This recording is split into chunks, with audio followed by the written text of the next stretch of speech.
Good evening, everybody. Welcome back to Premier Sim Gaming Leagues right here on your Tuesday evening for round number 3 of the Gr.4 World Tour on Gran Turismo. Here in Tier 2, Solid Ninja Snake, the reigning champion, has taken the first 2 races. Will anyone be able to stop him at Dragon Trail Gardens at what is going to be, at least for the start of the race, a very wet Dragon Trail Gardens? My name is Gr.4, and as you can see there on the screen, is our first of 3 designated wet races this season. So no compulsory tyre rules, none of that to worry about.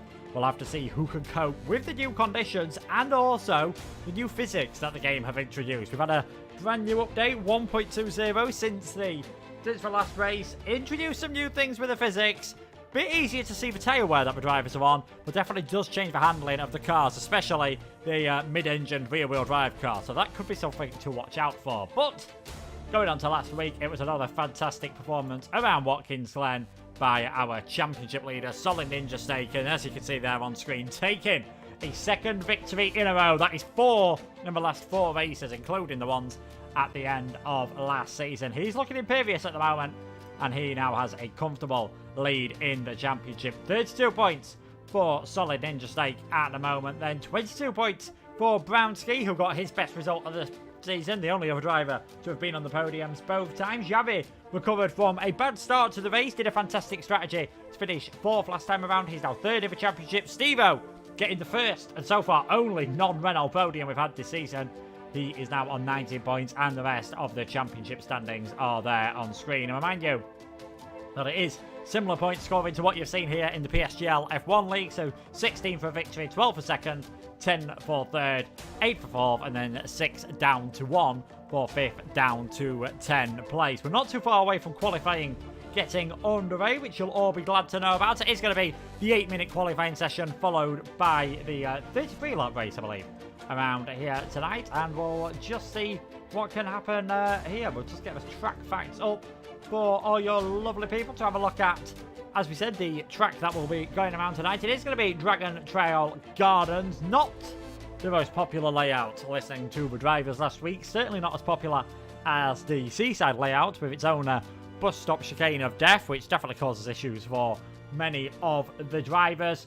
It's going to be the 8 minutes of qualifying session, 33-lap race, and as it is a wet race, there are no 25% tyre requirements for the medium and the hard tyre. So if you want to put as many tyres, soft tyres on as you want, you are able to do that. Main overtaking opportunities, unsurprisingly, down into the hairpin at turn number 6 and also in towards 14. If you're feeling brave, you can do it in towards turn 1 as well. But you have to have a lot of trust with the driver alongside you, especially if we do see some rain, which is never too far away. If well, we know we're going to get some rain tonight at Croatia. It's been fixed by the it has been fixed by the admins that we are going to get some rain tonight. So that is going to make things intriguing indeed. It's something that all the drivers are going to have to watch out for. And I can let you know now, you'll be glad to know that qualifying is now heading underway. So let's head out onto the circuit. And as you can see, quite wet out there at the moment. You can see that the water, the wetness graphic. Not quite sure if those are the right terms to use, but that's what we're going to go for tonight. You can see it's about 2/3 of the way up, and that's why it's not too surprising to see a lot of drivers going on the wet tyres early on. It could dry out throughout this qualifying session, so it may well be one of those sessions where just being on the right tyres at the right time can be the best thing for you. I can tell you we have got a full grid of 15 drivers tonight, which is great to see, and that does include one new driver, Javier Maxco, in the Ferrari there. Oh, straight away on the intermediate, straight into the wall.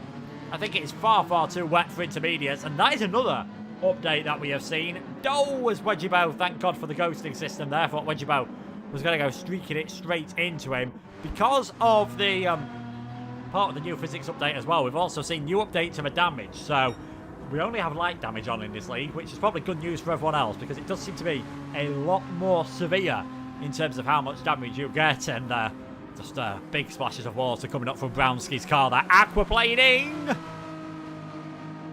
is going to be an issue, as we saw the Renault nearly losing it there through the Istanbul-esque right-hander section of turn 13 and, well, 10, 11, 12 and 13. But we're going to go on board with Brownski. He's going to be the first man to start. Well, he's going to be the first man to attempt a hot lap. I'm not sure how hot it is going to be I think this could well be just a lap of survival as we go on board with Brownski then, heading down the start-finish straight in towards the first corner. I remind you that this is Tier 2. Tier 1 is live now with Webbo Red as well, but we're going to focus on Tier 2. We're going to focus on this qualifying lap with Brownski making his way around the first corner, just delicately playing with the brakes, playing with the throttle, trying to find out where the grip is in these wet conditions. It's not normally on the curb. Now a very tight chicane of 2, 3 and 4. Not really the easiest corner in the dry conditions, but you can see Brownski really finding it difficult in that Renault at the moment, really having to fight them again in a way we've really not seen anyone have to fight that car all season. Now down towards this straight turn number 5 is not really a corner. We make our way towards turn number 6. You can just see the water heading there. This is going to be a very precarious braking zone well before the 150 metre board, just trying to slow the car down on the gears as well. Be careful you don't change up at too higher revs. Will introduce some rear locking and could very easily send the car spinning around.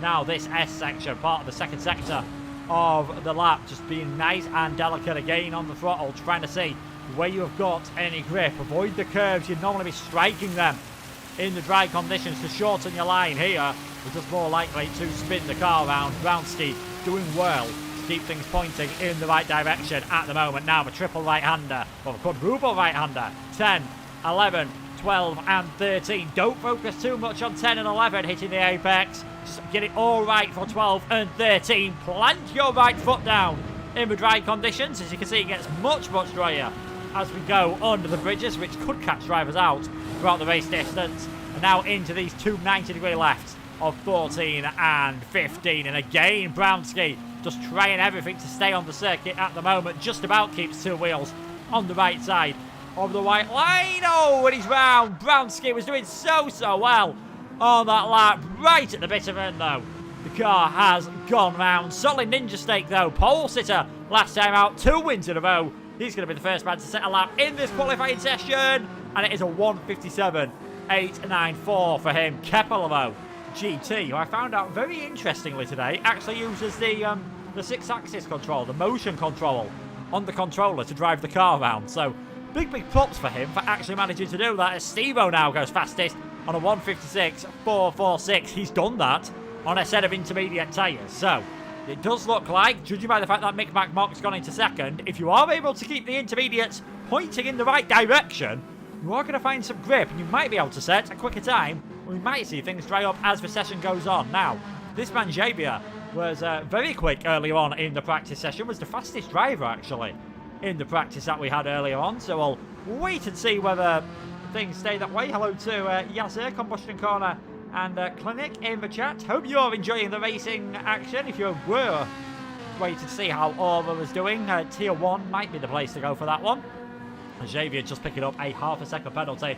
They're going to be common throughout the race, and we only know what the conditions are going to be like at the start of the race, which is this. We're hearing anecdotal stories from testing that normally after about 6 or 7 laps, things start to dry up quite severely, and then it's a bit more of a dry race. So if you can make your only pit stop from wet to hard tyres, for example, and then go all the way to the end on one fuel load, you might be in a pretty nice place. Xavier finds quite a lot of time there, but a 1:58.6 invalid lap time, so nothing doing for him. Jamie's yet to set a valid lap. Neither has Wedgie, though, so a lot of drivers finding things very slippery and very tricky at the moment.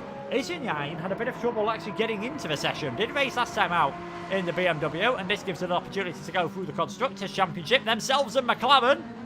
As Isinyain slides it all over the place. A reminder, it is the top 2 drivers for each constructor that score. BMW and McLaren only having 1, and a bit of a disadvantage there. McLaren and BMW at the bottom with no points. Renault, unsurprisingly, 1-2 in each race, has dominated on 56. And it is then Jaguar, Mercedes, Ferrari, Porsche and Toyota, as Isinyain slots himself into 4th place, because we're seeing some big improvements now. Yavi goes a second faster than anyone, instantly knocked down by Diogo Mora, who's instantly knocked down by Mick McMock. So we're in that situation. If you're one of the last cars across the line, you're going to be putting yourself in a good position at the moment. SFDC comes across the line, 1:52.167 on the wet tyres. That Toyota working well as Yavi's left the session. Hopefully he's able to rejoin before we get to the end of this qualifying. Otherwise, that is going to be an absolute nightmare for him. It's not F1. You're not able to rejoin in the race, so needs to get in. Bloody 9 gets himself in towards second place on that set of intermediates. Last car across the line might just be the one here. The last car, which is going to be at about the 8-minute 50 points. When we are streaming, we don't get to see the chat, annoyingly, which is less than helpful. But yeah, that is a fantastic lap time there from B9, and we might see some of the others find that hard to beat. I think that's Wedgiebo coming towards the line. Now he's just put himself up into pole position. Yeah, thought we were going to catch the tail end of that lap. He was too quick for us. Wedgiebo now. 151.948 on the intermediates, and this tallies with what everyone was saying from their practice sessions and from what I experienced as well. The further you go, the drier it's going to get. You want to be last car across the finish line for those best possible track conditions. Who has timed it right? Championship leader then, Solid Ninja Snake, said he was feeling not the most confident about tonight. Said he felt like his luck could end. It would not surprise me if we see him make it 3 out of 3. He's looking imperious this season. This could be the first sub 150 lap. And it is indeed a 149.514 from him. Who's going to be one of the next cars across the line? Mick McMock in 6th place at the moment. Got pole in round number 1. What kind of improvements has he found in the Mercedes? Heading towards the line then, on board with Mick. Is it going to be pole? Just misses out, goes in towards second place for now, but you don't really know where to look. Wedgiebo's made a mistake. SFDC12 was fastest not so long ago. Can he match that now? He can indeed. 148.008 for the Spaniard. It's just getting that timing right and just being perfect. Yarvel's flying. This could be a 147. 147.436 for the Honduran driver. So UXS, now that Yavi's got back into the session, hopefully he'll be able to rejoin and re-enter the lobby. But I think that could be pretty much it for qualifying. And there we go. Yarvel is going to be on pole position for this race as we wait for the lights to come on here at Dragon Trail Gardens. Quite a long hold at the moment, but there we go. We have got 5 lights. And we're underway at Dragon Trail. What are the starts like from everyone? A fantastic start there from SFDC12 in the Toyota. Kepler gets a brilliant start as well as we just leave and rejoin, and that fixes all the cameras. But it's SFDC12 leading this race at the moment. Kepler trying to go down the inside in towards, well, around the exit of the first corner, but they are just going to have to stay as they are for this moment in time, and it is going to have to be single file through the chicane. As you can just see the onboard from B9, you have got no visibility whatsoever further down in the field, but it looks like, oh, bit of a mistake from DC12, who did go for a move there, but Kepler has managed to retake the lead of this race. So it is Kepler, DC, Diogo Mora, Yarvel, who had an absolutely nightmare start. It's got Lee the Reaper all over him at the moment. The Brits didn't score any points, was the unlucky one to miss out in the first race. I think quite wisely just decides to keep things as they are at the moment. But Jamie's going for a bit of a dive on Brownski. First and second in the championship, down in 8th and 9th at the moment. And we'll get an idea of what kind of tyres everyone has gone for at the moment, because it would not surprise me if right now the wets are the better, and that is what Kepler is on. Kepler GT in the Ferrari has gone for the wet tyres. That might be why he's had a bit of a better start to this race, and that might be why Yarvel has struggled. But I think things will come towards the intermediates as these stints go on. I'm impressed everyone is facing in the right direction. I've got to be honest, I did think we'd be seeing a few drivers facing the wrong way on the first lap. I certainly would have been, but they nearly would have made it through the trickiest part of the first lap as Yarvel's having a big stride there, and Diogo Mora's got a fantastic run alongside DC12 here. Goes the Renault driver, looks one way, looks the other, can't quite make things work at the moment. And again, wisely just sticks where he was. No point going down the inside. Yarvel straight on at turn 14 and 15. They've got no grip whatsoever on the brakes in these conditions. And Steve-O says thank you very much. Car number 63. We've seen that car, well, 639. We've seen 63 pull off some fantastic performances in wet conditions before. Steve-O has managed to get ahead, but has got himself a half a second penalty at the same time. So it's Kepler, DC12, Diogo Moro, Steve-O, Yarvel, Mick McMock, Solid Ninja Snake, our championship leader, in 7th place at the moment on the wet. I'm not sure that's the best tyre to be on. Lee the Reaper 8th, Brownski, Jamie, Javier, Isenine, Javi, Wedgiebo, and B9. All your 15 drivers still present and correct at the moment as DC12 gets a bit of a run on Diogo Mora. He's also got that half a second penalty. I believe the penalty line on this circuit is between turns number 13 and 14. So just on that uphill one towards the final couple of corners is where you'll see the drivers take those half-a-second penalties, and they will feel a lot longer than that. Plenty of battling, though, still going on throughout the midfield, as that is Lee the Reaper going all sideways. That's Jamie alongside. That's Lee around into the barrier he goes. And that is big damage for him. Isenjine also going around, but managing to avoid getting any damage. So Lee the Reaper there, he is going to be in a world full of pain now. Engine damage, really fatal to his chances. After a promising start, the Jaguar plummets to the back of the order.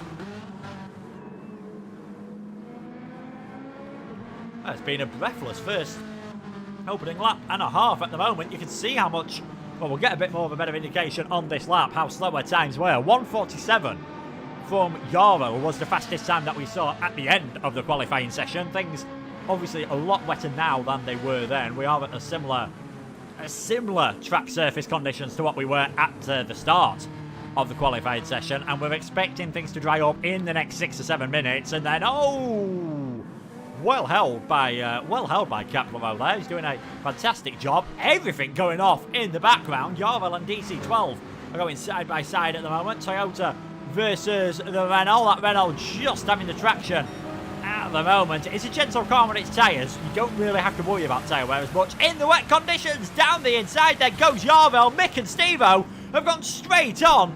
DC12, sorry, was 6th entering that corner. He's up into 3rd all of a sudden. Ninja State goes into 4th. Steve-O, has he got damage? Yes, he has on the rear of his car. And Mick's also got it on the rear. So I think they both slid off in their own little fashion there. Not sure there was any contact, because you'd expect someone to have damage on the front of their car. But that is how fine margins things are going to be at the moment. You only have to put a bit of a wheel offline. And those intermediates were struggling. And that is where the intermediates might be outright faster at the moment. But if you go offline, like you're going to have to for an overtake, you're going to have absolutely no chance of Steve-O. I don't think that was a send on Yarvi. I think that was a please get this car stopped. As Yarel, things go from bad to worse. He started on pole position. He's now, well, he's last but one. I think we're soon going to see him fall down towards last place. Not been an ideal start for him.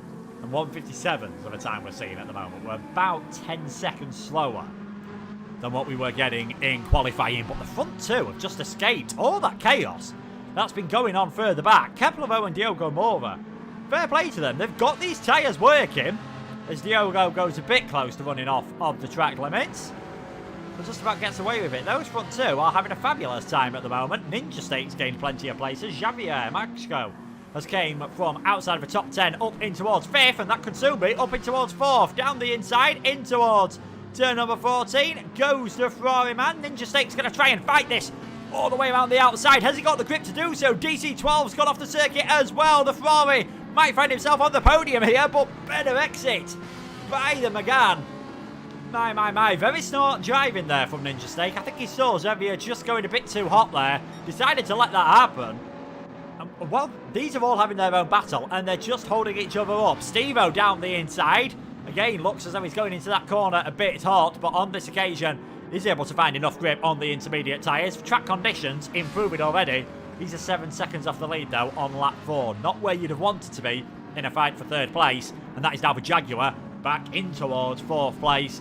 He was one of the drivers who I think was a bit more vocal about the change at the moment. Said, just with the way things are at the moment, that Renault is the best car, and there's not a lot you're going to be able to do to stop it, especially now the new changes have come into play. So we'll see how tonight works out for everyone. There is a bit of an extra dominant performance from the Renaults again, as that's DC down the inside of the Ferrari of Maxco. We do get a dominant performance from the Megans tonight. I wonder whether the league directors, league coordinators, league supervisors will just have a bit of a chat about changing one or two things. Maybe changing the tyre wear, maybe changing the fuel wear, well, the fuel usage rates, maybe changing the refueling rates, just to try and drag things away from the Renaults, because they've looked imperious so far this season. Obviously, fantastic pace from everyone as the rain has now stopped. I think you can clearly see that from the windscreen wipers on board the Jaguar. No rain whatsoever, so you're on the intermediates. You're about to be feeling very pretty indeed. I think Steve-O is going to be shooting his way up the field, and the top 3 might find themselves in a bit more trouble. Is Steve-O going to go for it? Down the inside, in towards Number 15, we thought Ninja Snake was going to get overtaken here last time around through 14 and 15, but this time, Steve-O's got the grip, Steve-O's got the position, Steve-O has got the podium for now, and that is for Jagman up in towards third place, and we'll just look at that. Kepler 153 on the last lap on the wet, Steve-O 151.5 on the intermediates. There's your answers, I think, to what tyre you need to be on, and we're now seeing that gap just come down a bit at the front of the field. For everyone, though, and I think especially if you have started on the wets, you've got to try and hold on until the dry tyres already. If we're not going to see any rain for the rest of the race, even though we've got, quotation marks, random weather, close quotes, we've mentioned it already. Practice sessions, everyone said 6 or 7 laps, dry tyres are looking very good. So they should be able to hold on until the dries are the best tyre, and it's certainly in their interest to do so for now. As this is Xavier down the inside of DC12. Can't make that one work. And Jamie.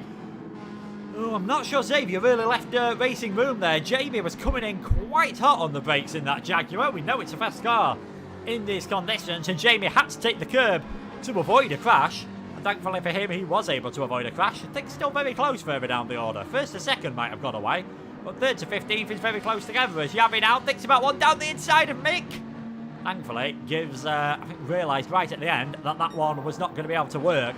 But we are seeing purple times for anyone. Yarwell with the fastest lap on the last lap. He loved those conditions earlier. Down the inside of Bransky. And that is Yarwell in towards 11th place. Has taken part in both races so far. Didn't finish in the first one. Managed to catch a 7th right at the line at Watkins Glen.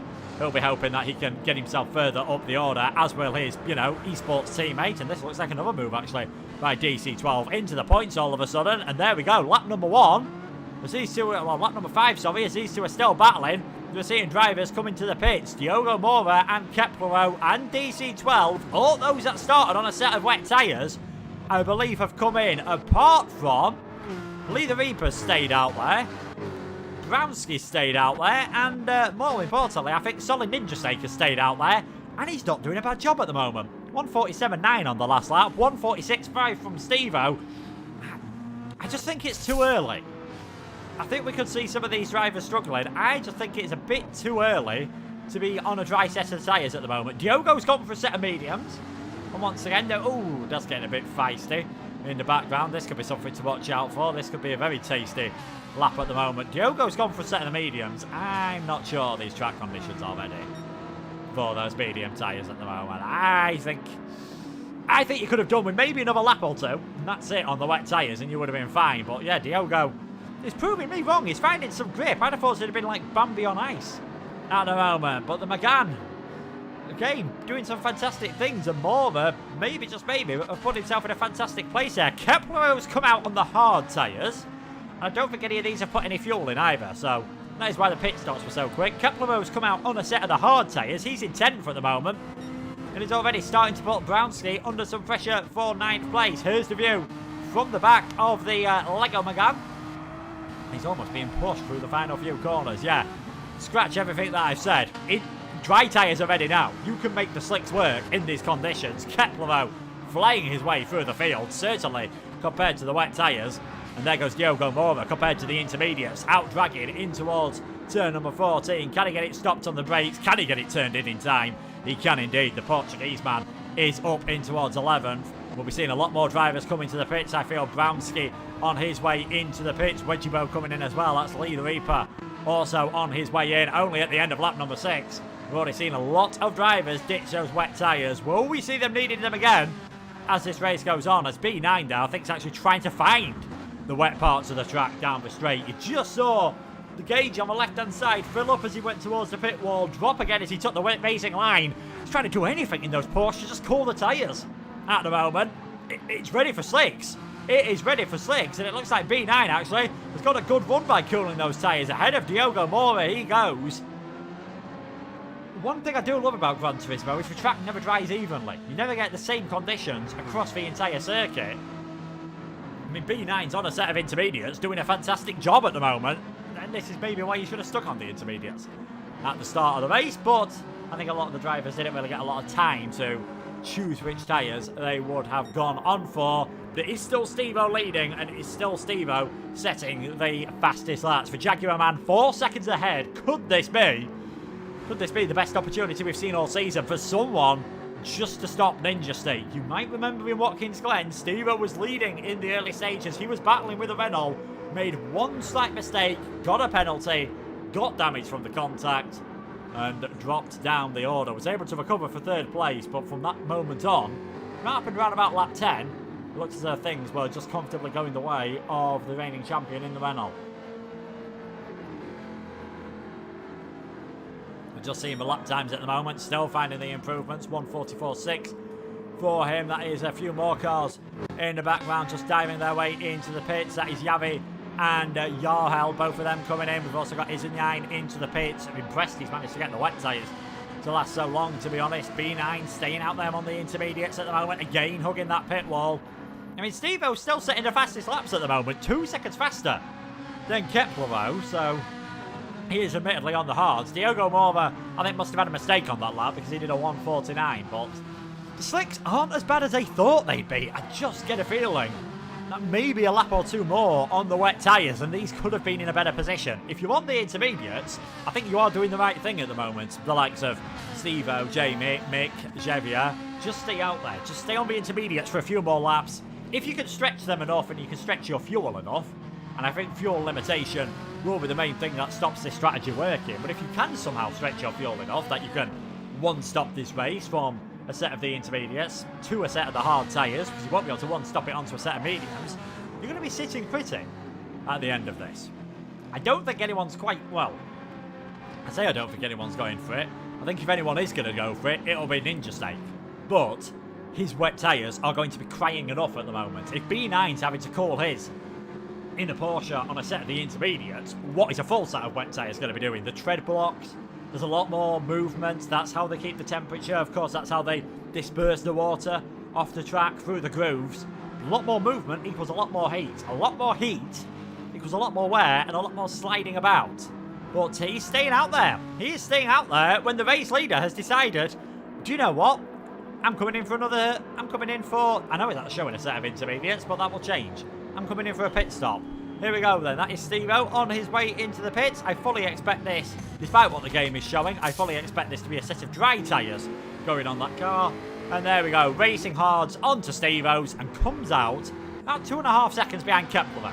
Has certainly closed that gap in the pit stop period. So Kepler in the net lead of this race at the moment, and it is only Ninja Snake and Jamie that are trying to hang on their wet/intermediate sets of tyres, and the intermediates are faster. No disrespect to Jamie, he is not a second a lap faster than Ninja Snake, who I think is just playing a balancing act between how many pit stops shall I do I want to get rid of these tyres. If I was these guys, I'd be coming in possibly for a set of hards, maybe even a set of mediums if I want a, you know, short little stint now and a longer one later on, but possibly the hard tyres, so you're not carrying that fuel around, and then as you run out of fuel, think about either another set of hards or mediums if you are able to do so. But yeah, Jamie putting Ninja Snake under all sorts of pressure at the moment. A reminder, last season, Solid Ninja Snake is the reigning champion. He took the championship. He's won 2 races so far this season. Jamie finished 10th last year. He's 13th at the moment. Scored a point in round number 1. The only time we've seen him. He's probably on for more points at the moment as DC12 left the room. If that's a connection issue, he will be fine with that. If it's anything more, he could get himself a penalty. As there goes Jamie down the inside in towards turn number 14. Ninja's trying to hold it off all the way around the outside. Tries to get the cut back, but I'm not sure there's going to be a lot doing here. And into the pits comes Jamie. And again, our championship leader, he's doing something different, and it's worked out for him most of this season, but he is losing. And we'll see how much he's losing on this lap. 4-5 seconds a lap. He's losing to the set of the dry tyres. Yeah, this is not the one for Ninja Snake. It's where he's got it wrong so far this season. I hate to say it, but I think this is definitely one of them. The wet tyres, just not doing what he wants. I'm surprised he stayed out. I'm surprised he hasn't called it a day, ditched them, and now gone for a set of slicks, because it is abundantly clear to everyone who's watching. The slick tyres are the ones to be on, and it is Kepler GT in the Ferrari in the net lead of the race at the moment. Diogo in a net second place, Steve-O in a net third, then a bit of a gap back to Jamie, Mick, Mac, Mark, B9, Isanine, Javi, Lee the Reaper, Brownski, second place in the championship outside of the points at the moment, really finding things difficult at the moment. Wedgiebo in 12th, Yarwell in 13th, and Javier in 14th with some damage as well. The Ferrari's gone off, and that is why he's struggling around some of these corners. You'd expect it to be, if we just go on board with the wheel, you can see there, it's going down a straight and having to point the wheel left. That is never ideal. It's certainly not helpful when you're trying to go around any left-handers, which is why I think we saw him having so much trouble at the chicane there. That is Xavier down in 14th place as the other Ferrari in the field, Gr.4 GT, just caught the tail end of that. I think inevitably takes the lead of that race, and you just saw again that little spike on the track surface gauge. We'll see it with Mick Mock now as he hits the curbs. It's a lot wetter on those curbs, so he does the wisest thing and stays off them. B9's running a bit wider, so we'll definitely get a definition. Stay off the curbs is the lesson at the moment. B9's keeping these intermediates in fairly good nick as our championship leader finally decides to ditch the wets and comes into the pits. B9, I think, will have to come in off the set of the intermediates as well. They've done 10 laps. The rain has not lasted that long. The rain has not gone on. Well, I think it's gone on exactly as long as everyone expected it to.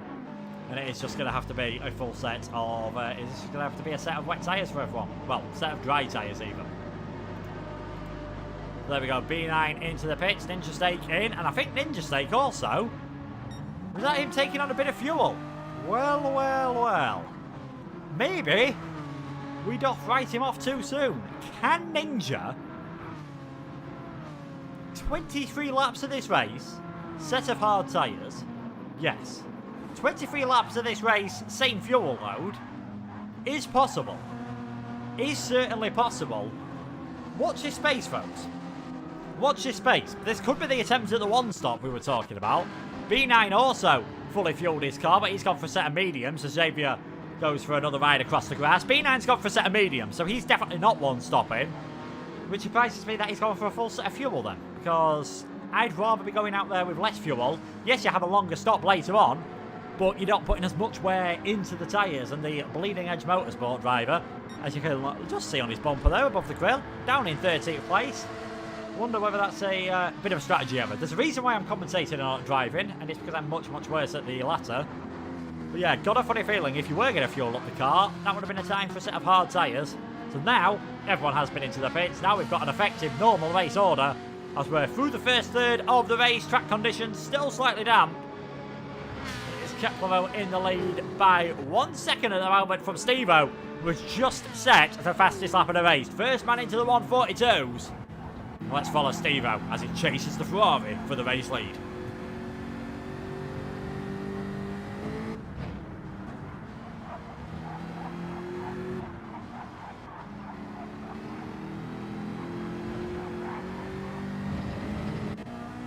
Did just pick that slightly later than the Ferrari, and I think that is already starting to make a difference. Diogo Mora dropping back now off that set of the medium tyres. He's still doing great pace, and a reminder for those who are familiar with GT but haven't played it with a while. Normally when you'd be looking at those tyres on Diogo, you'd be thinking, well, 1 or 2 laps, I need to come into the pits. You can practically run it down until it's all red now. If you do get to all red, the tyres are an absolute nightmare, and they fall off the cliff. You will lose 3-4 seconds a lap, possibly more, but you can take it right to that fine edge. So Diogo, he'll be coming into the pits once more at least, I imagine only once more, for a set of the hard tyres to take him towards the end of the race, but he's still actually flying around quite well at the moment. Although Steve-O, I think he's also doing a brilliant job, so could see a battle for the lead developing soon. Ferrari, Jaguar, Renault, and this is what we wanted to see. This is what we've been crying out for all championship long, a battle between different manufacturers. For Jaguar, Steve-O's been the closest. Mick Mock was close in race number 1, but that car was just far too heavy on the tyres and on the fuel to make winning a realistic option there. This is the first time we've seen multiple manufacturers having a battle this long into the race, and could this battle for the lead be changing hands soon? Diogo Mora catching on the pair of them, but Steve-O all over the back of the Ferrari just keeps it in position for now. Round the outside at turn number 1. Not able to make that one work. Can he get the switch back in towards the chicane at 2, 3 and 4? Oh, just stays nice and calm for now. I think he knows he's got the pace advantage. He knows he doesn't really have to go for anything silly at the moment. He can just afford to to be a little more gentle. Gets a slightly better exit off that chicane, but through 5 on the run down towards turn number 6. And that Ferrari has got some straight line speed. I imagine the F1 team wouldn't mind having that at the moment, but Kepler though, and it is Bop setups. Reminder, drivers can't do anything different to their setups. They've just got to cope with what they've got. He's doing an okay job at the moment, and this is going to help Diogo catch up. Could also help Mick Mark, who's in his own little battle for 4th and 5th at the moment with Isenine, but Steve-O still not able to make any headway. At this part of the circuit, it's going to be pretty much single file, although I don't think anyone's told Diogo that, because he's still pushing like stink at the moment. He's going like crazy. This is what you've got to do. On these mediums, he can't afford to be held in any traffic. He's got to try and work his way past both of these. Use the end of those tyres to build a little bit of a gap and see where things work out for you later on, as this is another chance for Steve-O around the outside in towards turn number 14. Is going to be the opportunity for the Jaguar driver, a bit squivelly under braking. That might give the Ferrari the advantage, but has he got the traction? Has he got the power? Has he got anything to stop Steve-O getting this move done? It's a straight drag race towards turn number 1. The Ferrari's got the straight line advantage, so that is Kepler staying in the lead of this race for now. Steve-O though has got a bit of an overlap all the way around the outside. Surely he's going to have to be the option for him here. He's done it. What a move by Steve-O round the outside into turn 1. He tried it the lap before, couldn't quite get the overlap.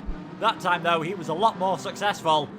And if the Ferrari thought he was going to have a rest, he better hope for something else here, because Kepler is now right on the back of both of these. Is he going to be thinking about getting to 2 in 1? He's got a much better exit than the pair of them. On the run down towards turn number 6. Steve-O's having to half-heartedly defend the inside line here. There goes Diogo Morva. Thought about the move. As Kepler thinks about one round the outside. He's just gone too deep though, and that could be an opportunity for the Renault. Into second place goes Diogo Morva. Brilliant racing between the front three. And Steve-O and Diogo can now just begin to work themselves clear slightly. We'll see if there's any battle in between them later on in this race. Trying to see where there's more battles down the field, but everyone is fairly spread out at the moment. We're not seeing too many massive fights, so we'll stick with this one then. Steve-O versus Diogo Morva for the lead here in Croatia.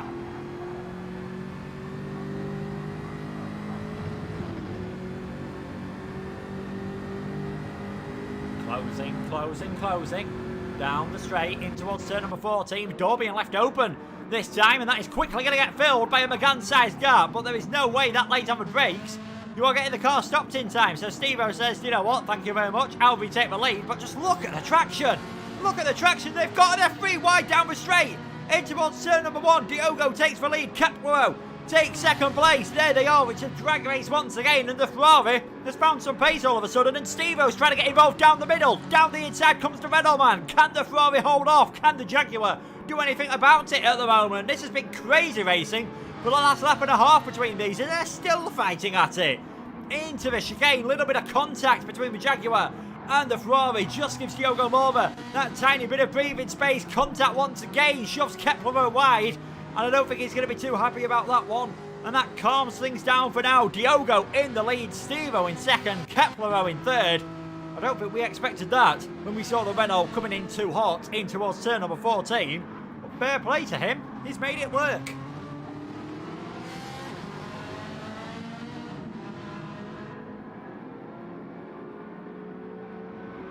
Now he's probably got, I'd imagine, 2 or 3 more laps on that set of tyres before he has to come into the pits. And oh, really wild there. And can't quite remember how early he did come into the pits, but I think once again he's going to have to go onto a set of hard tyres, or he's just going to have to commit to the 2-stop strategy. We'll see what Diogo goes for, but as the laps tick on, the tyre advantage, I should say, is going to go more and more towards Steve-O on that set of hard tyres, but he also is going to have to pit towards the end.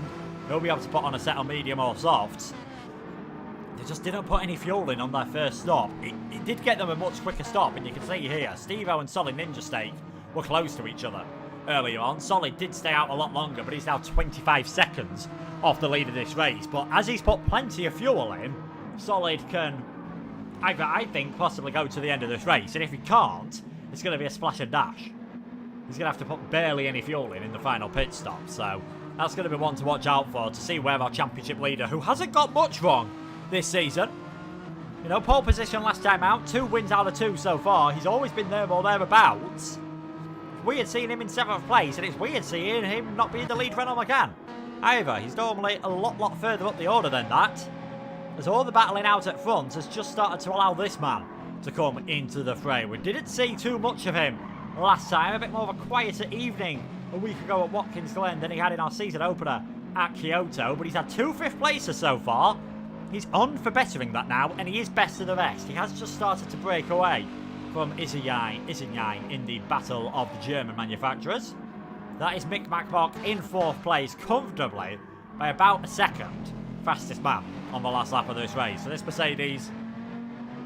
Mercedes working well in these conditions all of a sudden. Now that things are, it still looks very dull out there, but as near as makes no difference.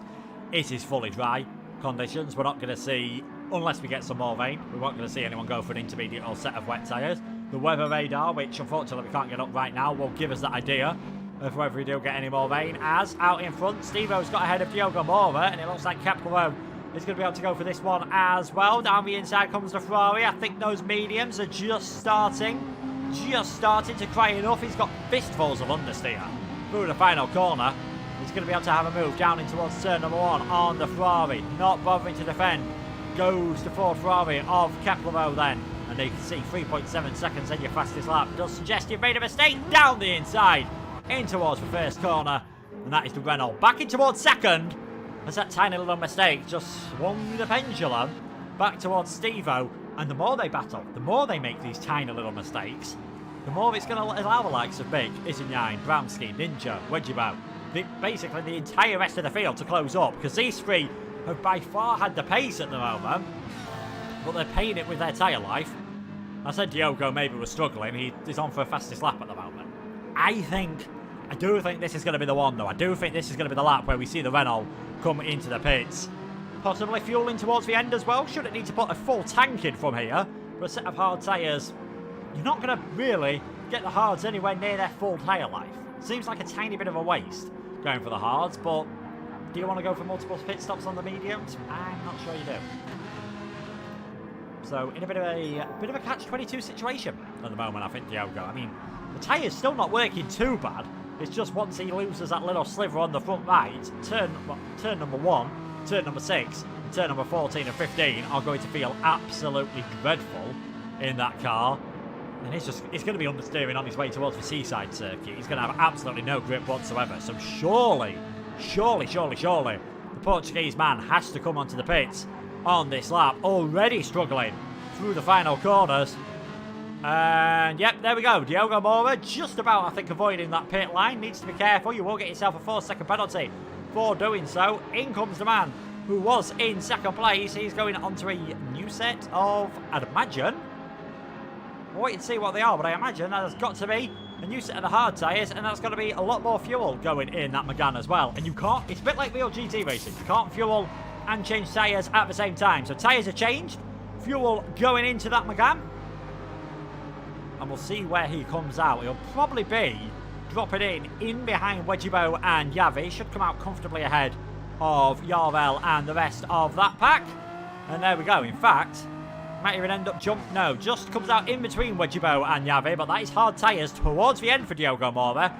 He's 10 seconds off the back of this man, who is also going for that strategy, but he's going to have a lot worse tyres at the end of this race.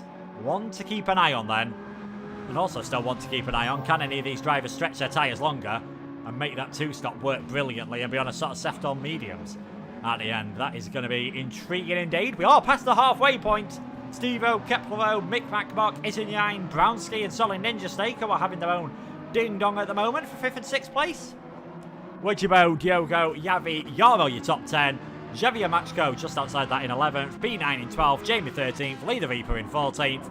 And we did see DC12 have to retire from the session early. Well, left the session entirely. Wait and see whether that was connection issues or whether that was a quit. And if it was a quit, there'll be a qualifying ban for his next race. Now we're starting to see the issue from the Ferrari coming into the pits earlier on as well. Kepler GT was one of the first drivers. Obviously started on the wets like Diogo, so had that better start to the race. Went for the hards. rather than the mediums. Lap number 5, I believe we saw these drivers come into the pits. 13 laps on the hard tyres, and they're already nearly crying enough. So he'll have to go for another set of hards. He'll have to go for a long pit stop as well. Wouldn't surprise me if we see him dropping behind Diogo, who will be flying around a bit more on this lap. He's still on for a good result, as I think it is only going to be Ninja and Diogo in front of him who are not going to have to pit again. But yeah, the longer things go on, as Ninja Snake has now got ahead of Brownski, the longer things go on, the more it's looking like this strategy, which I kind of poo-pooed and said, why on earth would you go for a set of wet tyres? Why would you make them last this long? Would this be the best idea to do? All of a sudden, this is looking like the best thing to do. It's looking like a very nice strategy they can do at the moment, because he'll be able to comfortably go to the end. The hards will not be fantastic in the final few laps, but the fuel load's not an issue, and if he does have to pit again, it's going to be splash and dash or a set of soft tyres. So Ninja, he's either going to be playing catch-up in a dramatic way at the end, or others are going to be playing catch-up on him in a dramatic way. I think this is the first time we've had a race where we've got to lap number 19 and we're not too certain on who's going to get the victory. And we absolutely love that, don't we, ladies and gentlemen? And we can see he's not struggling too much at the moment. Going on board then with the Renault driver, making his way through that quadruple right-hander, 10, 11, 12 and 13, planting the throttle down underneath the bridges, and then just making your way uphill towards that braking zone of turn number 14 and 15. Spot the braking around about the 100 metre board, using the ABS as you do on this game. Not many drivers who don't use ABS. It's not the nicest, unlike F1, to try that without. Really is quite a struggle on this game. We see Gr.4 and Yizinyan now coming to the pits. Yizinyan nearly running out of fuel, and that is Ninja Snake almost setting the fastest lap of the race. But he's setting some fantastic pace at the moment, and he's just starting to bring that gap down. Well, I say bring that gap down. Steve-O actually matched him on the last lap. But Steve-O now in the lead of this race, 18 seconds clear. Only 2 or 3 more laps go before we can see the Jaguar coming into what will be his final pit stop. Can he, well, I don't think he's got any choice. I think he's going to have to, again, go for a set of the hard tyres, as Gr.4 has stayed ahead of Diogo Moura in that pit stop period and has had to go for another set of hard tyres. So Gr.4 stays, well, gets himself up in towards 5th place. Now 10.5 seconds off the back of solid Ninja Snake. 14 laps to go to catch that gap up. It's going to be a tricky one. I'm not going to lie. It is going to be a tricky one, I think, but should be able to push the tyres a bit more. We don't see the tyres wearing in the same way. They tend to hold their life a lot better until you hit that cliff under the 1.20 update. Once they hit the cliff, they're absolutely gone. They're much worse, in my opinion, than they were at any point on the last physics mode. You would not have stayed out that long with the tyres feeling that bad. But before then, they feel okay. And I think we're seeing that from Steve-O's lap times at the moment. 140.9 on a set of tyres that are that destroyed is a very handy lap time indeed. But here we go then, from the lead of this race, Steve-O into the pits in the Jaguar. Fuel running low, tyres running low. He's going to be in for another set of hards. 13 laps worth of fuel, as he's able to have a bit of a shorter pit stop. This should still bring him out comfortably ahead of Gr.4, so should bring him out in that, well, 3rd place actually, because Mick Bagmock has also come into the pits. But it is now Ninja Snake leading, Brownski in 2nd. It's going to be Gr.4 or Steve-O, and it is actually going to be fairly comfortably for Jaguar man then. So that is Gr.4 out in 3rd place.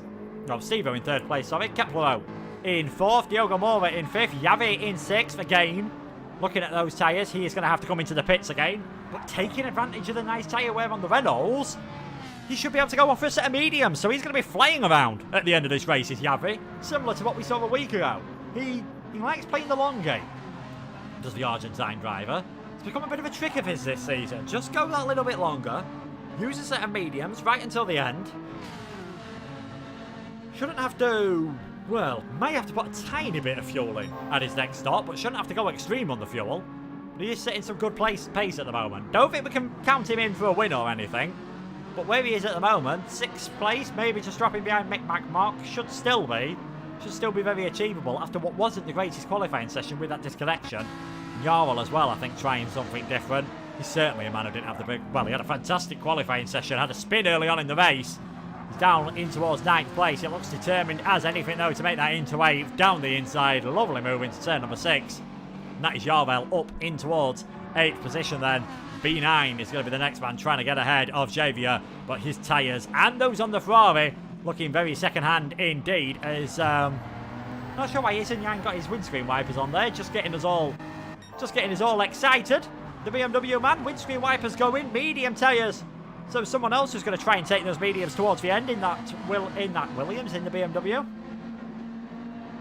The Irishman trying something different. 13 laps in a BMW on a set of mediums is yeah, that's a bit of a brave call, if you ask me, but clearly knows what he's doing. I'd imagine that's something he's tried out, and he must be able to think that they can last, as Javier now tries it around the outside at the final corner. Might get a better exit, but might find himself just losing a position to the BMW. Down the inside, tried Izan Yang, and now the Irishman in the slipstream of the Ferrari, who's in the slipstream of the Renault, as they make their way down towards turn number 1 for the 22nd time. Javier to the inside, down he goes. And there we go, lovely move then from the Ferrari. And these four really having their own little battle as the Renault fights back. That's what you can see about turn number 1. You go for it at the first part, you usually leave yourself vulnerable on the run down towards the chicane, where unless you've got a supreme pace advantage, it is single file. And these all having their own battle at the moment, but you'd be expecting the Renault, the Ferrari and the Porsche to dive their way out of the way sooner rather than later. But I think this is going to be the battle we're keeping an eye on. Steve-O versus solid Ninja Steak. Last time around, Ninja was 0.2 of a second faster, but that did include Steve-O coming out of the pits. What is it going to be on this lap? Has the Jaguar closed the gap? Needs to find about half a second a lap at the moment. Well. That changes everything. We've got rain, folks. We have got rain, and that must have come in suddenly. Otherwise, you wouldn't have gone for a set of hard tyres to take you towards the end of the race. And Brownski's decided now is the time. He's going very early for the intermediates. This could be the pit stop that wins the race for the young Brit. He was third in round number 1. He was second in round number 2. Into the pits he comes. This can only be splash and dash and a set of intermediate tyres. Why else would you come in now for another set of slicks in the Specsavers car? Weather radar must be telling him this rain's hanging around for a while. Yeah, this was, I think, quite unexpected. And there we go, it is intermediate tyres. Drivers were saying, once you have this setting, it stops raining after 5 or 6 laps, which is exactly what we got. None of them said, yeah, it'll then start raining once again, although making their way around turn number 1, 2 and 3, there's barely any water on the track at the moment. Has he gone a lap early? Has he just gone a bit too early? In the final corners, it was bucketed it down. No question of that. If we look at a car that is coming towards the end of the lap, you can see there, Lee the Reaper seeing, well, even there really, it's not as heavy as I would have expected. Yeah, definitely looks like on that camera angle initially as we were watching Steve-O come around the final corner, looked like we were getting a lot more rain than we're seeing now. Under the bridges you get none, of course. On board with Ninja Steak. Has it stopped already? Has it stopped completely? We're not seeing any rain whatsoever on screen at the moment, and there we go, one lone drop, and Ninja's like, you know what, I'm just carrying on. And yeah, all of a sudden, that move from Lee and that move from Brownski is not looking like the one, because Brownski's dropped behind Javier. He's lost 5 seconds on this last lap. We've got a bit of rain, some very small drops in the air through this middle sector, but nowhere near wet enough. Nowhere near wet enough. With the way it was coming down, you know, I apologise. I agree with what Brownski was doing with the way it was coming down. At that point, looked as though we were going to have an absolute deluge, and intermediates were going to be the only way we were making it around these final few laps, but that does not seem to be the case now. I mean, look at it on the start, finish straight. Look at that. My. I said we'd like it when we've got different weather all across the track. Izan Yang goes understeering straight off into the wall. The way it is raining on the pit straights, you think you're going to need full wet tyres in a few seconds, but get your way around turn number 1, it's practically bone dry still. So what do? Do you try and survive on the wet stuff on the dry tyres, or do you just admit if you're on the wets you're going to be fantastic for a few sectors, but awful around the rest of the lap? Yavi has gone for a set of mediums, which should generate their heat a bit better, so, you know, should be able to cope with these cooler conditions, but yeah, heading down the straight now in towards turn number 5 and 6. This is going to be an intriguing one. On the brakes, round half brakes, and ABS is kicking in as, oh, that's Mick McMark, isn't Yavi? Oh, just aquaplaning off into the hairpin. You need intermediate tyres.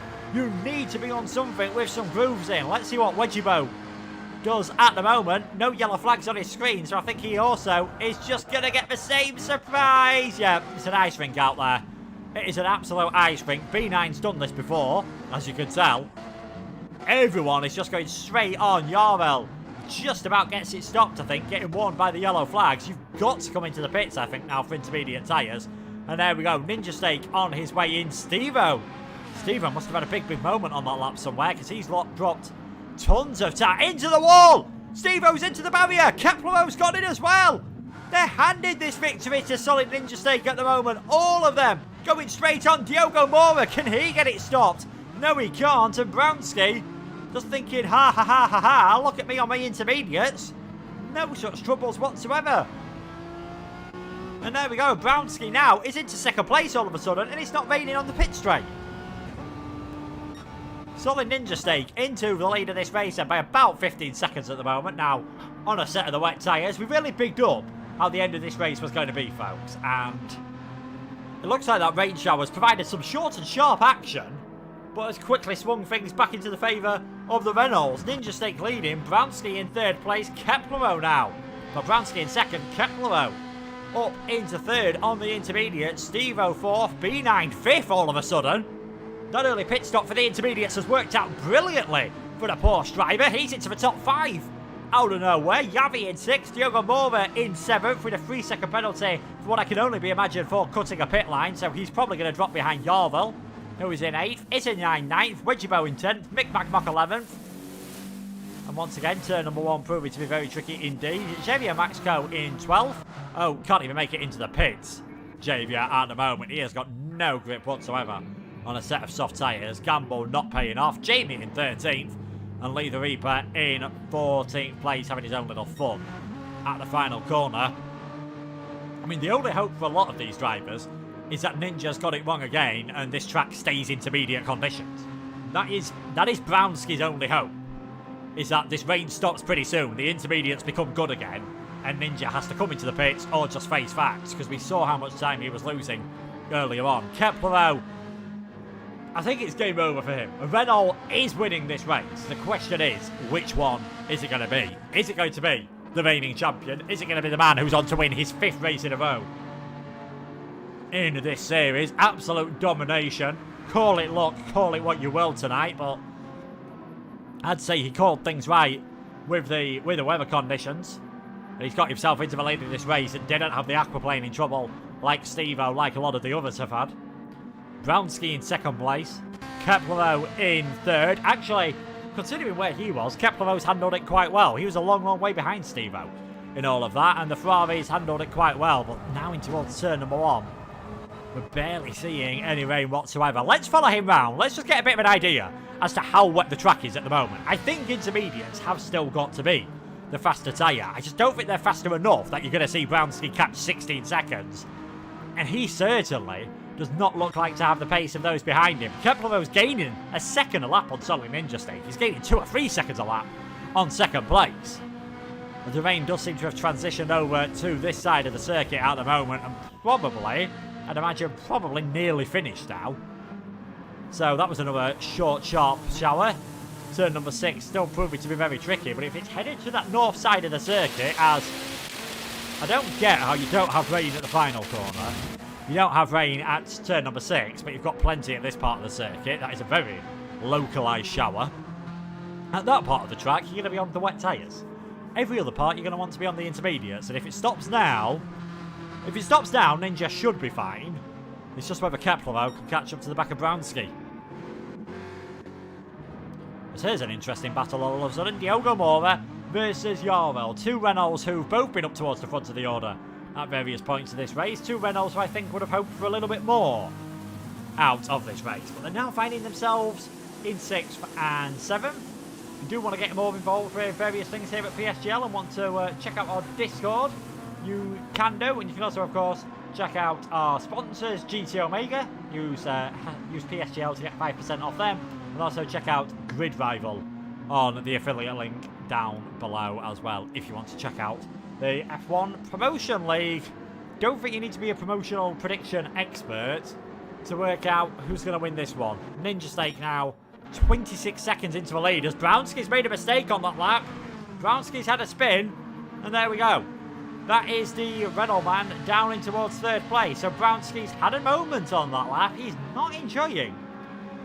He wasn't looking great in these conditions earlier, and he's still not looking great now, is he? Brownski in third place. Made a bit of a mistake on that lap, and that's promoted Gr.4 up into second. Gr.4 still, though, has not got the pace over the, well, the man who could probably afford to take a pit stop. Solid Ninja Stake from looking doubtful 10 minutes ago if he was going to take the victory in this race. He's now 25 seconds ahead.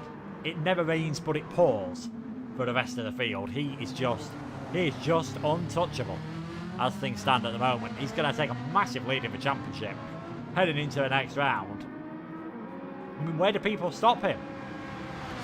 You know, we've got different physics, we've had wet conditions, and he still comes up trumps at the moment. Next week it is Allegro Maggiore West, 39 laps around the shortest, well, one of the shortest circuits that we visit on the calendar, so make sure to check that one out. Well, I say next week, we've actually got a break week after this week, so 1 week off for everyone just to try and come up with some sort of plan to stop what looks to be the runaway championship leader at the moment, who is just about to start lap number 28. Isunyain's got the fastest lap and will retain that until the end, so if he stays in the top 10, that is a bonus point for the Irishman, who's on for his best result of the season so far. If he could try and find some pace, he might be able to close up to the back of Gr.4, who was 3 seconds faster on the last lap, so that might be one to keep an eye on. As Brownski is still struggling on these tyres, and he's now just starting to come into the clutches of Steve-O. And B9's not far back either, so this is going to be another one to watch out for. It's a better lap for Brownski. 155.6 on that lap. 151.9 for Steve-O. 152.6 for B9. So, yeah, the podium at the moment is on for Brownski. 5th place might be the best he can do. Yarvel's catching up at 4 or 5 seconds a lap either. Maybe don't back Yarvel off, as this is Gr.4 into the pits off the intermediate. It's not dry enough for slicks. It just... You're not going to gain enough time. 6 laps to go. The Portuguese man is into the pits. This can only... There's nothing wrong with his intermediates. Well, that has... We'll see how this works. Track did dry out very quickly earlier on, but Gr.4 has decided to go for an absolutely huge gamble here and chuck on a set of softs towards the end of the race. Others might be watching him intently just to see how he does, but I'm not sure he'll be able to make up enough time. If he does, expect to see him set the fastest lap and go about 10-15 seconds a lap faster than what those ahead are doing. That's going to be quite dramatic. If that is the right thing to do, I think we'll see the likes of Ninja Stake, Gr.4, Brownski and Steve-O also making their way in as well. So, only 5 to go here in what has hopefully been, well, certainly has been from my point of view, a scintillating round number 3 of the season in the Gr.4 World Tour here at Premier Sim Gaming Leagues. Check out the Tier 1 stream as well, that is going on at the moment with Revo and some of the top drivers in Gran Turismo. Only place to see some of these guys outside of the World Series. Let's see how they're coping with the conditions at the moment, because I imagine even the pros in these moments are going to be finding things very tricky indeed. And Brownski is going to have a tricky final 5 laps if he wants to keep Steve-O behind him. Track conditions, we said it again, they are getting much better at the moment. Things starting to head toward those soft tyres. Steve-O now all over the back of Brownski, sliding his way from turn number 1. And we know the Renault can defend, and we know as it gets drier, the Renault starts to come into this zone a bit more. So has the pendulum swung again? And is the Jaguar now going to have to watch out once more? Is B9 going to have to watch out from the back of Yarvel? But on that lap, it looks like the big tyre advantages and the big differences in pace that we were seeing only 1 lap ago. It amazes me how quickly track conditions changed on this game. In the space of a couple of laps, you've had 3 or 4 seconds a lap go, and Brownski was looking like a sitting duck. Now comfortably in that 3rd place. I say comfortably, he's not got Steve-O catching 4 or 5 seconds a lap, which I imagine is much nicer situation to be in than the one it was a few laps ago. You can see there's no windscreen wipers going on any of these cars at the moment. You can see the headlights of the cars. This race started at sunset. We're now in full night time. getting very dark and difficult for these drivers to pick out their braking points, pick out turn-ins, pick out the apexes, the usual markers and the usual guides that all these different drivers use aren't going to be available to them at the moment. They're just going to have to get a bit more imaginative, as that's a better exit there from Steve-O. Through turn number 3, he's going to be all over the back of Brownski. At the moment is the Jaguar man, but can he get close enough into that final corner to really make anything work? He's a long, long way back here. These two got pretty close for the podium battle in round number 1 of the season at Kyoto. Didn't really see too much actual on-track battling towards the end of that race. We are certainly going to hear for the podium spot. Who's it going to be? Is it going to be the Renault? Is it going to be the Jaguar? Much, much better exit from Steve-O then, out of the final corner. He's got the inside line for turn number 1, but we know that doesn't really mean a lot around here. Down the inside he goes. Steve-O takes that position. Can Brownski cut underneath? Not on this occasion. That is a change. Steve-O up into third. Brownski, he's got 4 laps to do something, otherwise he'll be off the podium for the first time this season. What is also going to be the first time we're not going to see a Renault 1-2 either. We've had that in every single race so far this season, so barring a miracle at the end of this race, we are going to have something different. Solid's still going to win, and it was Jarvi second in round 1 and Brownski second last time around.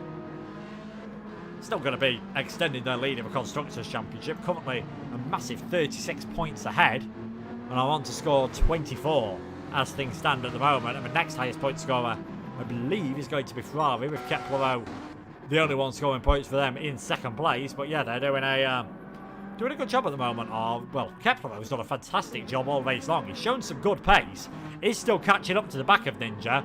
He's just going to run out of laps to really do anything about this. But I think heading into that rain shower, he'd have probably taken second place, because he was looking a long way behind Steve-O, possibly coming under pressure from Mick, Mac, Mark and some of the others. He'd have taken second place, and yeah, barring any calamities, he's going to be doing a superb job of that. Diogo Mora still setting quick times on those soft tyres. I think it is now just starting to come to the point where those softs are the best to be on. He is catching up to the back of Mick. Mick is going to have his lowest points finish, but he's still going to continue that record of points in every race. And Diogo Mora gains 1 place. He's on for tying what he got last time around. His only finish of the season so far in 8th place. He's not too far off catching up the back of Isinyan either, so maybe I was too hasty to write off Diogo Mora, but there we go. Easy as you like for the Renault. He takes that 8th position. Brownski has now started to just drop a bit further back on that lap. Now that he's in free air, Steve-O's starting to put the hammer down. Gain 2 seconds a lap on Gr.4 is that one to watch out for. If he gains 2 seconds a lap at this rate, he'll be right on him on the final lap of the race. So maybe even the fight for second place is not fully done for yet. Brownski, now he's calmed things down. He's still pulling away from B9, who, you've got to say, he has called every call right at the moment. Stuck on the intermediates for a long time, which you arguably say looks like it's proved to be the right call. Went to the intermediates at the right point, has got himself up into that 5th place. Been a very solid performance for the Porsches. Will be Porsche's best finish all season long. Reggie-Bo got a 7th in Yamagawa, and it was a 8th place for B9 at that same round. Neither of them getting the points last time around. Yeah, it's going to be a very nice 6 points, almost doubling Porsche's tally this season, heading into our first break week. So I reckon he could definitely be chuffed with his performance at the moment. Jarvel is starting to put some pressure on, and I think as well, Jarvel, the comeback drive he's had, he started on pole. Normally if you start on pole and finish in 6th place, it's been 6th place, it's been an unmitigated disaster. Didn't have a good start to the race. Those on the wets streaked away on the first couple of laps. Had that spin, dropped himself down into last place. I think a lot of people would have been tempted to say, do you know what, today's not going to be my day, I might as well give in. But it's a long race. We're nearly an hour through this. We are going to be pretty much over an hour by the time the final few finishers cross the line. And Jarvel, he's still showing some good pace. Probably going to run out of time to get into the top 5. But it's been his best result of the season as well. So yeah, I think he could also be very chuffed with how things are going at the moment. And that gap is really starting to come down at the moment. You can visibly see now, just ahead of the Jaguar, how much closer Gr.4 is to the back of him. Those lights in the mirror just going to be more and more threatening with each lap. He's the rabbit in the greyhound trap now. He's the rabbit in the sights of the Jaguar. Can Gr.4 hold on to the podium on the final lap of this race. Or will Steve-O get his best result of the season also in second place? Oh no! Yavi's disconnected at the end of this race, and I think that's promoted Lee the Reaper into the points. Yavi disconnects on the final laps. He had this at the end of qualifying. And if that is just a pure disconnection, that is such a shame for the Argentine driver. Race number 1 was fantastic for him, getting on the podium. Since then, though, not really had any luck whatsoever. And that is Yavi out of this race. That is a solid ninja snake. Just lapped Wedgiebo. He's about to start his final lap. Who, though, is going to finish in second place? Is it going to be Kepler? Is it going to be Steve-O? We'll see what the gap is as they come across the finish line, but it's less than 2 seconds what he needed to be. And he is still just hammering his way along. He's got a bit more fuel as well. Don't think any of them are really going to be in danger of running out of fuel. But as they cross the finish line, this time around, the gap is 1.3 seconds, and he gained 1.6 on the last lap. These two are going to be fighting right to the death. Also a fight, well, Diogo Mora, I was going to say also a fight to the death. Diogo Mora, with damage on his car, has actually worked his way past Isenyain. So Diogo in towards 7th place then, all of a sudden here. Isenyain got ahead, well, stay ahead of Mick McMark, and I think Mick's actually been closing up to the pair of them. Might just also run out of laps to do that one. Will Diogo run out of time to catch up to the back of Yarwell? Back towards these two though. Final lap, Kepler now still a second ahead. It is only the final corners that are the real main overtaking opportunity at the moment. So he's just got to focus on getting that part of the circuit right. And Kepler should be able to hold on to this second place. Which, you know, if he does, I think would be a very good result from him in that Ferrari. Steve-O's made a slight mistake.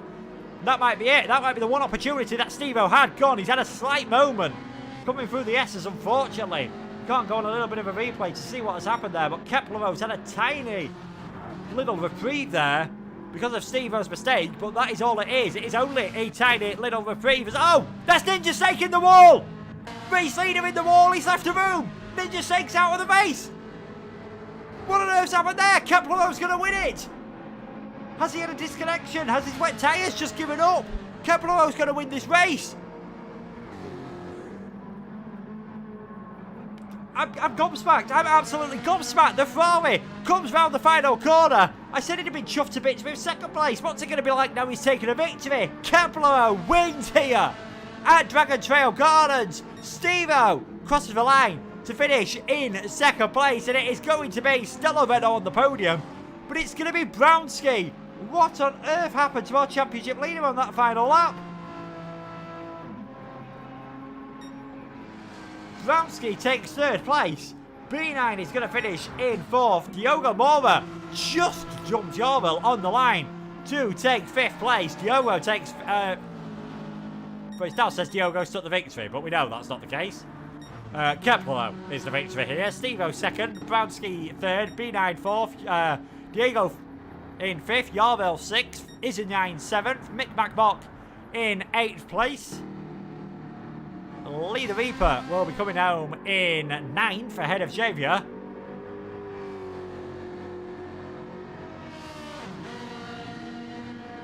Yeah, what, Leo?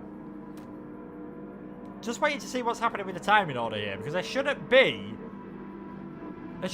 any mandatory timing rules, but we're hearing a few drivers here might have got the 1 minute penalty, which, you know, we see in the sports races, but that is meant to have been removed from this, I believe. So, as far as we're going, it is still Kepler getting the victory here. We are just going to confirm this. Kepler has got the victory. Steve-O 2nd, Brownski 3rd, B9 4th, Diogo 5th, Yarwell 6th, Isenyain 7th, Mick in 8th, Lee in 9th, Xavier 10th, Wedgiebo in 11th, and Jamie in 12th place.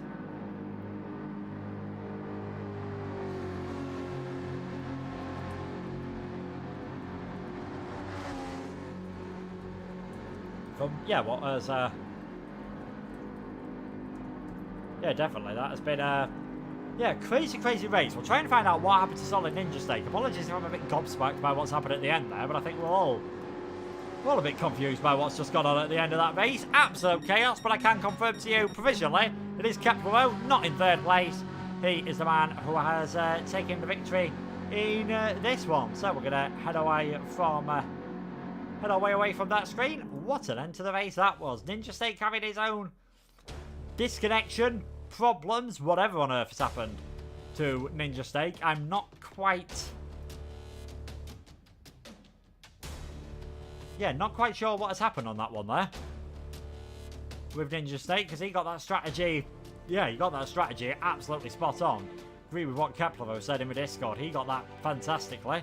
We'll wait to see if any of the drivers are going to join us for the interviews. If so, and you've got any questions that you would want to ask them, make their way into the chat now and let us know. But yeah, a very dramatic end towards that race. We thought the action was going to be Kepler versus Steve-O. Tiny little mistake from Steve-O. Well, sort of ended that one, and then next thing we do, we saw the car in the wall, and it was solid Ninja Steak. The way he was parked says it has to be a disconnection. I can't imagine that was anything else. Certainly would not have been a rage quit in that situation, because he had a comfortable lead. I think he could have got out of it, even a worst case scenario. He could have got out of it to get a podium.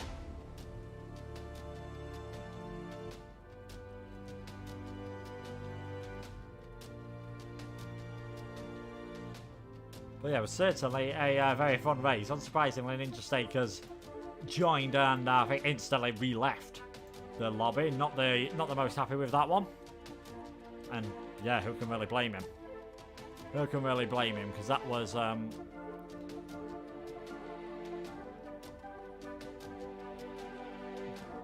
if that's a disconnection, you know. If that's a disconnection, that is massively harsh. There's no other way of putting it. That is massively harsh. The rain at the end certainly did spice things up and make things very, very dramatic indeed. But we have got a couple of well, we've got one of the admins congratulating our first three, so I think we can safely say that is going to be our first three, and we're going to start dragging them into the interview room now. Congratulations to our podium drivers, and we are starting with Kepler GT. I imagine a very unexpected victory there. Hello everyone. I think that was a really crazy race. I got a really good start on the wets. I really did not expect that. But then Steve-O caught up with me, and I think he was faster than me on the dry, but like in the wet, I don't know if it's because I'm on pad, but I was just so much faster. So yeah, and like at the last 20 minutes of the race, it started to rain in a weird way, and so like I was on slicks, and like into turn 3 I just got carried out because of the water that fell on the track, and I must have hit the wall 3 or 4 times, but yeah, I think that was pretty crazy. I mean, like, I'm sorry that Snake disconnected, because I think he had the perfect strategy. He went in when the rain started, so when I had to pit for inters, I was I was so far behind. But yeah, I think that was a crazy race. Yeah, it certainly was a crazy race. I mean, towards the end of the race, it was quite tricky, but you seem to be one of the few cars that avoided going off at the hairpin. Did you see everyone skating off towards the wall in front of you and just think maybe I should take it a bit easier? I did go off in turn 3, as I said, but then Diogo overtook me, and then at the airpin, he went wide as well, so I got past. And also,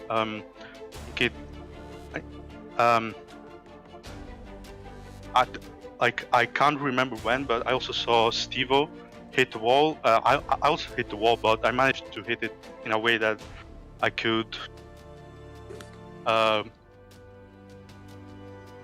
like escape the accident faster, so I overtook him that way. Yeah.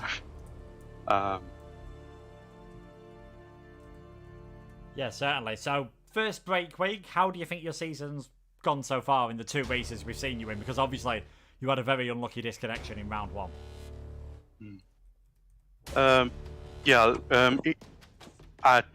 At Watkins Glen, I think I did pretty okay. Like, I think that was the pace that I expected. I'm not in the Megan Trophy, so I couldn't do one stop like some other people did. And also, I think I used a bit too much fuel in that race. So yeah, I tried to practice more. Also, practice in the wet, in the to see when which tire was faster. Yeah, certainly worked out for you today. So congratulations, Gr.4, on what we think is a win, because we're hearing Ninja might have actually crossed the line on his hand before the game kicked him out. So we're waiting to see what's happened. But yeah, congratulations on that one. Okay, I think that he deserves the win more than me, but if I win, I'm still pretty happy with that. Can't blame you. Congratulations, Gr.4. And next up, we're going to go for the man who we think for now has finished in second in place. That is Steve-O. It was looking pretty close towards yourself and Gr.4 at the end of that race. Yeah, until I binned it. So can you hear me first? Yes. Yeah, okay, yeah, so I was having some technical issues. I was gaining quite a lot at the end of the lap and at the start of the laps. And then on the very last lap, I couldn't see the turning for like the first of the 5 right-handers, so I went off the track and went into the wall. I think if I stayed with him, I might have gotten the last corner, which would have meant a win or second, or whatever's happening with Ninja Snake. But in regards to the race itself, the rains cost me big time. I would have had an easy one, I think. Yeah, tell us just how tricky things were when the rain came down the second time, because we saw yourself. I think we saw about half the field actually go aquaplaning off, either at turn number 6 at the hairpin or at the final corners. Yeah, so I started sector 2 when it came down originally, and I braked a lot earlier than I would do, because considering the rain, and I just aquaplaned straight into the wall, and then the wall kind of bounced me the wrong way. And then the second time at the last corner, the same thing happened.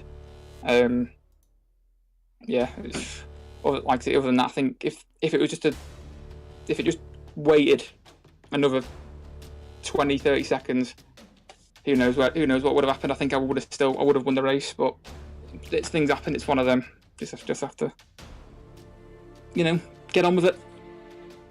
Yeah, still been a good start to the season from yourself. 2 podiums, guaranteed, no matter what happens with Solid in this race. Top non-Renault driver at the moment. How are you feeling heading into the rest of the season after the break week? With the update with the tyres, I'm not too sure. I think it's going to put us more at a disadvantage, in terms of the cars that suffer with tyre wear, just because the tyres just go that much quicker. So tyres that have that extra durability, like the Renaults, for example, and the Porsches, they'll be able to. Obviously, they'll be able to have similar strategies, whereas ourselves, we're going to be struggling a lot more to do the minimum requirements. Instead of like for the mediums doing it on 1 stint, it's going to have to be most likely 2 stints. It's just going to put us at a big disadvantage. But I know I'm quick. I know I'm one of the quickest in the tier. So hopefully my pace kind of balances it out. But we'll just have to see. Yeah, definitely looking forward to seeing how the rest of the season works. Congratulations, Steve-O, on your result today. Perfect, thank you very much. And last but not least, a man who provisionally finished in 3rd place in that race. It is Brownski. Now, you were one of the first drivers to come in for a set of the intermediate tyres. Do you think maybe if you'd have waited a lap or two longer, you might have finished higher up the order? Yes, so my plan was actually to go another lap, but I didn't have enough fuel. I was literally coming through the final corner, it said 0.7 laps left. I was like, do I pit? I was like, yes, just pit. Because I realised that it was going to come down big time, and even if I lost 3 or 4 seconds on the next couple of laps, I knew I'd gain that later, like 2 or 3 laps later. And I'm honestly really surprised that I'm even here right now, to be honest. Like, I was nowhere all race. Like, the first stint, I was good second off the pace. Second stint, I wanted to go to mediums, but I knew the rain was going to come back. So I had to go hards, which was losing me a good second a lap. And then at the end, it went really dark, and our car, it has no lights at all. Like, I could not see any apex whatsoever. So the only time that I actually had any sort of pace was when Steve-O was right behind me, lighting up the way for me. I mean, But yeah, I got really lucky that race, I think. Not lucky so much, but I just very patient, knew what was going to go on. I was thinking about the now rather than what's going to happen in 5 laps, etc., etc. Yeah, well, sometimes I say it's better to be lucky than good. Tell us about stint number 1 of the race, because you were sort of more in the midfield for that, and it looked like carnage, yet somehow pretty much everyone got through it. Yes, so I don't know if you noticed, but everyone was on a different set of tyres. Yeah, there was so some people started on wets, some people started on inners, because the first couple of laps were better for the wets, the next couple of laps were better for the inners, then it went back to wets, etc. I thought I'd just stick on wets because they're more stable, and I need a stable car to be fast.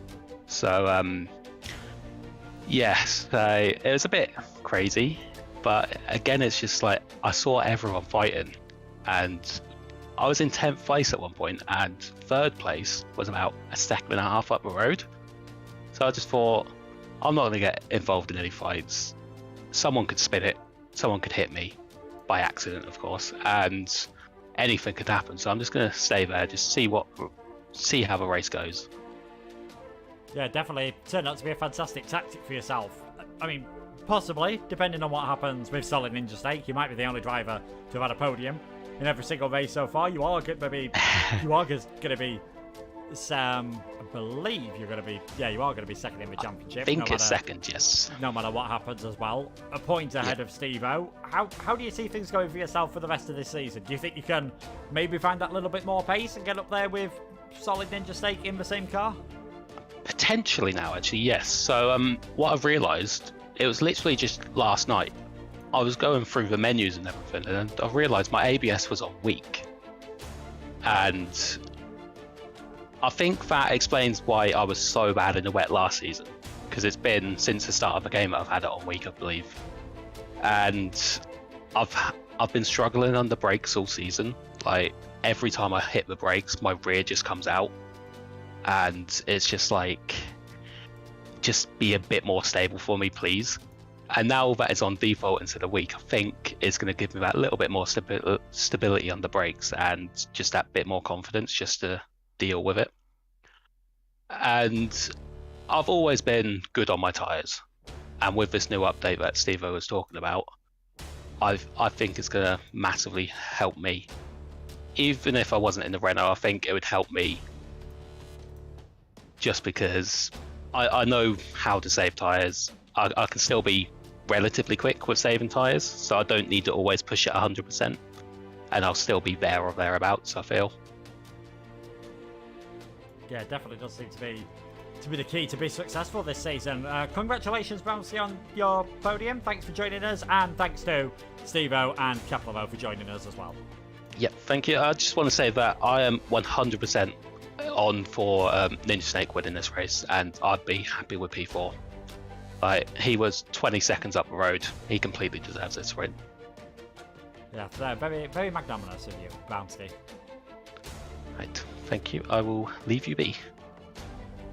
Thanks to Brownski, thanks to Kepler and Stevo as well. That is pretty much it then for this stream. You can see the calendar up there on the screen. Next time around, we are going to be at Italy. It's going to be Leggio Maggiore West, but before then, we have got a break week for everyone just to get that bit more familiarity with the new physics on the game. A lot of the drivers there are actually sounding pretty confident that they might be able to just help them eke a little bit more pace out. There is still plenty more PSGL action. As I'm sure you've seen, there's not going to be any PSGL F1 tomorrow, but there is still F2 on and the below tiers on the PC. You can join myself and King Kodiak, aka Chris Buxton, for round number 7 of that championship around Imola. You can see the rest of the PC action on Thursday as well, with PlayStation action on Sunday and Monday. But for myself, Luke Etheridge, thank you so much for joining us, and goodbye.